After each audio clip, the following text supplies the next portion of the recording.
அந்த வீடை அவர் பேரில் பண்ணிக்கிட்டாரு. ஸோ அதுக்கப்புறம் இவங்க 2 பேருக்கு இவங்க அதை பெருசாக கேட்கல. செய்யலாம், முடிச்சிடலாம், செஞ்சிடலாம், இப்படி தான் சொல்லிட்டு இருந்திருக்காரு. சைலண்ட்டாக அவர் வேலையை முடிச்சிட்டாரு. ஆனால் இந்த மட்டும் சொல்லலை.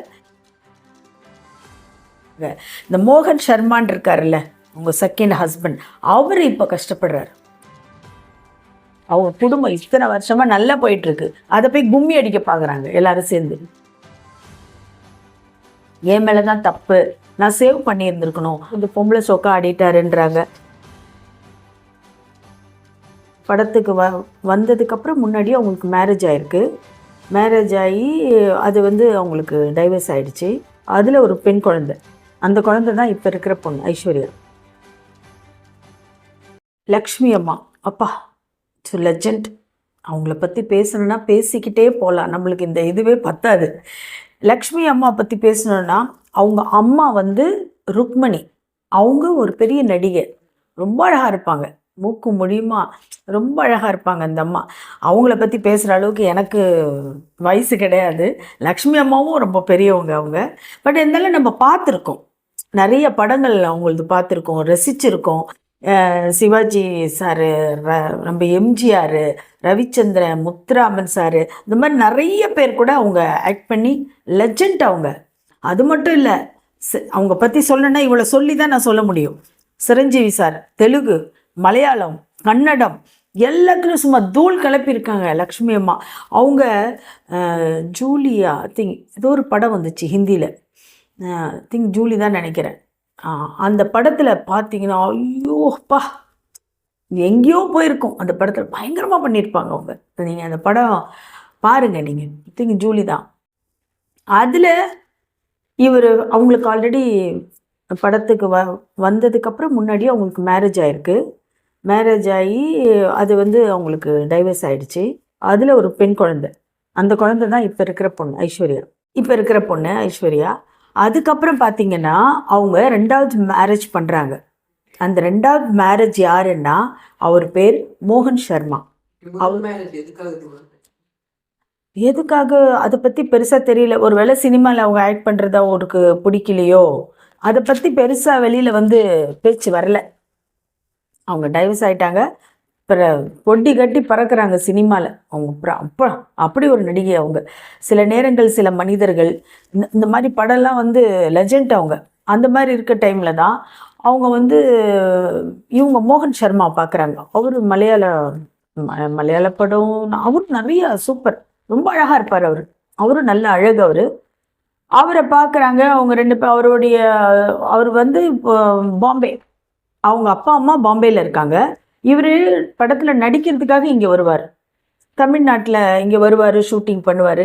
அப்படி இவங்க 2 பேருக்குள்ள லவ் வந்திருக்கு. இவங்க தான் முதல்ல கேட்ட மாதிரி கேள்விப்பட்டேன், லவ் பண்ணுறதா அப்படின்னு.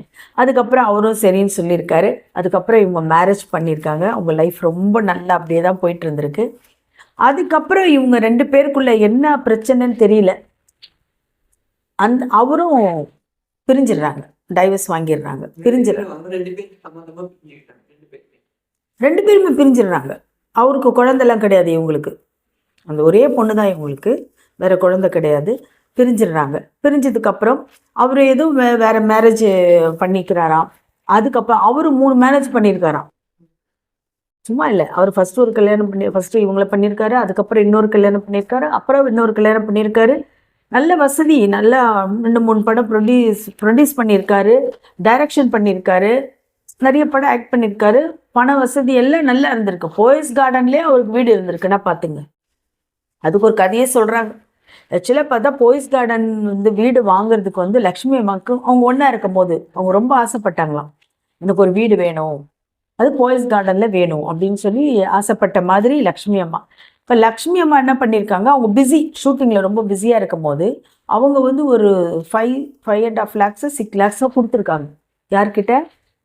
ஹஸ்பண்ட் கிட்ட கொடுத்து, எனக்கு இந்த வீடு ரிஜிஸ்டர் பண்ணி, இந்த வீடு எப்படியாவது முடிச்சு, நீ ஏன் கவலைப்படுற, நான் முடிச்சு கொடுக்குறேன், உனக்கு கவலையே இல்லை. அந்த காலத்தில் பார்த்தீங்கன்னா வீட்டில் சொல்லி அனுப்பிடலாமா. இப்போ ரிஜிஸ்ட்ரேஷன் கையெழுத்து போட்டு கொடுத்தா அவங்களே போய் நேராக போகணுன்ற அவசியம் கிடையாதான். அப்போல்லாம் சொன்னாலே போதும், ஒரு இது ஃபார்ம் ஃபில் இது மாதிரி கொடுத்தா போதும், அவங்க போய் ரிஜிஸ்டர் பண்ணிவிடுவாங்க அப்போல்லாம் அந்த காலத்தில். அப்படி அவங்க புருஷனை நம்பி, யார் மோகன் சர்மாவை நம்பி அவங்க 6 lakhs இன்னும் கொடுத்த மாதிரி கொடுத்தாங்கன்னு கேள்வி. இவர் என்ன பண்ணியிருக்கிறாரு, அவர் பேரில் ரெஜிஸ்ட்ரேஷன் பண்ணிக்கிட்டாரு, அந்த வீடை அவர் பேரில் பண்ணிக்கிட்டாரு. ஸோ அதுக்கப்புறம் இவங்க 2 பேருக்கு இவங்க அதை பெருசாக கேட்கல. என்ன வந்து அந்த பணம் என்னாச்சு, செய்யலாம், முடிச்சிடலாம், செஞ்சிடலாம், இப்படி தான் சொல்லிட்டு இருந்திருக்காரு. சைலண்ட்டாக அவர் வேலையை முடிச்சிட்டாரு. ஆனால் இந்த மட்டும் சொல்லலை. அதுக்கப்புறம் இவங்களுக்கு வேறு எதுவும் மிஸ் அண்டர்ஸ்டாண்டிங், பிரிஞ்சு போயிட்டாங்க. அந்த வீட்டில் இவர் ரொம்ப நாள் இருந்திருக்கிறார். அந்த போய்ஸ் கார்டன் வீடு நம்ம சிஎம் வீட்டு முதலமைச்சர் ஜெயலலிதா அம்மா வீட்டு பக்கத்துலேயே இவர் இருந்திருக்கிறாரு. அதெல்லாம் நிறைய கதையெல்லாம் சொல்லியிருக்கிறாரு. அதுக்கப்புறம் இப்போ என்ன, அதுக்கப்புறம் லக்ஷ்மி அம்மா என்ன ஆயிடுச்சுன்னா, அவங்க வந்து 3ஆவதாக மேரேஜ் பண்ணுறாங்க. சிவச்சந்திரன், அவர் ஒரு தெரியுமா, நீங்கள் கேள்விப்பட்டிருக்கீங்க? சிவச்சந்திரன் நிறைய வில்லனாக பண்ணியிருக்காரு. ஃபஸ்ட்டு ஹீரோவாக பண்ணார். அந்த படம் சூப்பராக போச்சு. வானிலா நிலா அல்ல, அந்த பாட்டே அப்பா பட்டி தொட்டியெல்லாம் கேட்டுட்ருக்கோம். அப்படி ஒரு படத்தை ஹிட் கொடுத்தவர் நம்ம சிவச்சந்திரன் அண்ணா. எனக்கு ரொம்ப பிடிக்கும். அவர் ரொம்ப மரியாதையானவர், ரொம்ப நல்லவர். நிறைய படத்தில் ரஜினி சார் கூட இந்த வில்லன்லாம் பண்ணுவார். அவர் ஹீரோவாக இருந்தவர் வில்லனாக பண்ணார். பொல்லாதவன் படம், அந்த படத்தில் வில்லன். அவர் ரொம்ப நல்ல மனுஷன். படத்தில் தான் வில்லன், நேர்லலாம் வில்லெல்லாம் கிடையாது. ரொம்ப நல்லவர் அவர், ரொம்ப நல்ல மனுஷன். அந்த மனுஷன் எண்ணுயிர் கண்ணம்மா அப்படின்ற படம் வந்து அவர் டைரக்ட் பண்ணுறாரு. இவங்க அதில் ஆக்ட் பண்ணுறாங்க. நம்ம லக்ஷ்மி அம்மா அதில் ஆக்ட் பண்ணுறாங்க. நானும் ஒர்க் பண்ணியிருக்கேன் அந்த படத்தில்.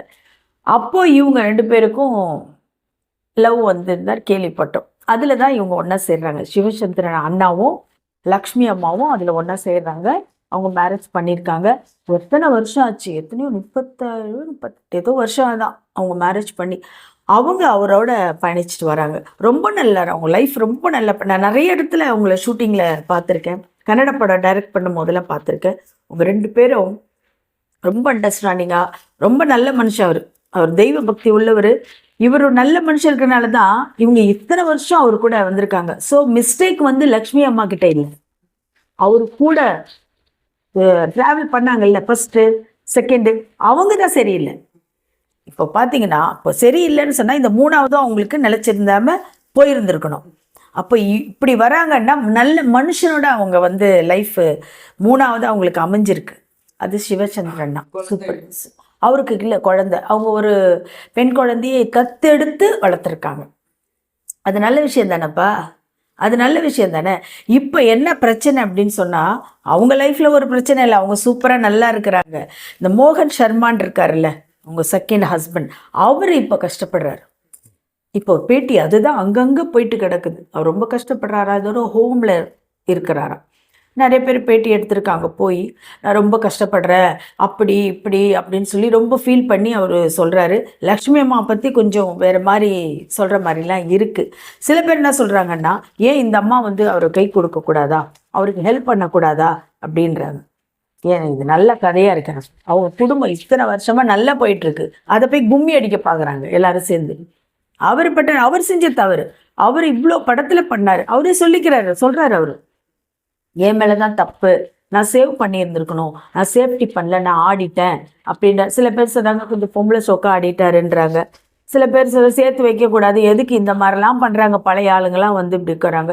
இவர் வந்து ஹோமில் இருக்காருன்னு தெரிஞ்ச உடனே நம்ம ரஜினி சார் இருக்காருல்ல, அவர் ஃபோன் பண்ணி கேட்டாராம், என்ன மோசனமா உங்களுக்கு இந்த மாதிரி ஒரு நிலைமையான்னு சொல்லி ரொம்ப ஃபீல் பண்ணாராம். பண்ண உடனே உங்கள் அக்கௌண்ட் அனுப்புங்கன்னு சொல்லி 1 lakh அனுப்புனாராம். அது அவரே சொல்கிறார். இந்த மாதிரி எல்லாருமே வந்து ஹெல்ப் பண்ணுறாங்க அவருக்கு. ஆனால் இவங்க தான் ஹெல்ப் பண்ணணும்னு சொல்கிறது எனக்கு வந்து சரியாக படலை. லக்ஷ்மி அம்மா தான் ஹெல்ப் பண்ணணும்னு சொல்கிறது சரியாக படலை. ஏன்னா அவங்க லைஃப் நல்லா போயிட்டுருக்கு. இத்தனை வருஷமாக சிவச்சந்திரன்னா கூட ரொம்ப சூப்பராக அவங்க போயிட்டுருக்குறாங்க, ரொம்ப நல்லபடியாக போயிட்டுருக்காங்க. அவங்க பொண்ணு இப்போ எடுத்து வளர்க்குறாங்க ஒரு குழந்தை. அது இவர் கேட்குற, ரொம்ப தேவையா இவங்களுக்கு? அவங்க என்ன தேவை, இந்த வயசில் அவங்க குழந்தைய பெற்றுக்கிட்டாங்க இல்லையே. அவங்களுக்குன்னு ஒரு ஏழை ஒரு தத்து தானே எடுத்திருக்காங்க, அது ஒரு பெண் குழந்தை எடுத்திருக்காங்க. நல்ல விஷயம் தானே இப்போ பண்ணியிருக்காங்க. அதெல்லாம் பாராட்ட மாட்டாங்க. இதெல்லாம் இப்போ இது பெரிய டாப்பிக்காக போயிட்டுருக்கு. எது இந்த லக்ஷ்மி அம்மா மேட்ரு வந்து ரொம்ப பெருசாக போயிருக்கு. நீங்களே சொல்லுங்கள், அவங்க வந்து என்ன செய்யலாம்?